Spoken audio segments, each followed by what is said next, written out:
নমস্কার বন্ধুরা, পোস্তু পাস্তার আরও একটা রেসিপিতে আপনাদের সবাইকে স্বাগত।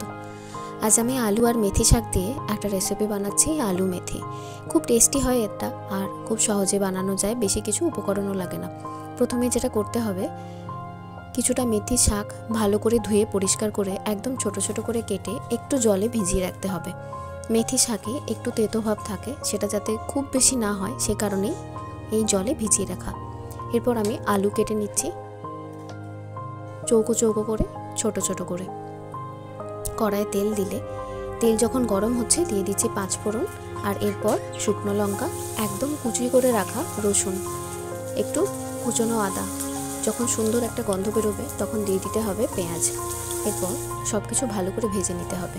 দিয়ে দিচ্ছি আলুগুলো।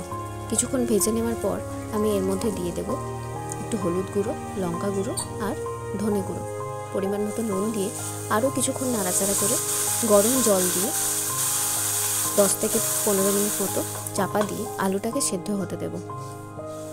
সব জলটা যখন টেনে নেবে, আলুগুলো সেদ্ধ হয়ে গেলে এরপর আমি ওপর থেকে ছোট ছোট করে কেটে রাখা মেথি শাকগুলো দিয়ে দেব। খানিকক্ষণ নাড়াচাড়া করে আমি আবার এটাকে চাপা দিয়ে রাখব। 5 মিনিট পর চাপা খুললেই দেখা যাবে শাকগুলো নরম হয়ে গেছে। আর কিছুক্ষণ নাড়াচাড়া করার পর নামিয়ে নিতে হবে আলু মেথি। গরম ভাতের সাথে এটা খুবই টেস্টি লাগে, আর এটা কিন্তু রুটি দিয়েও খাওয়া যায়। তো বাড়িতে বানান। রেসিপিটা ভালো লাগলে জানাতে ভুলবেন না। আজকের মতো তো আমার রান্না শেষ। দেখা হবে নতুন আরও একটা ভিডিওতে। আজকের মতো ওকে বাই।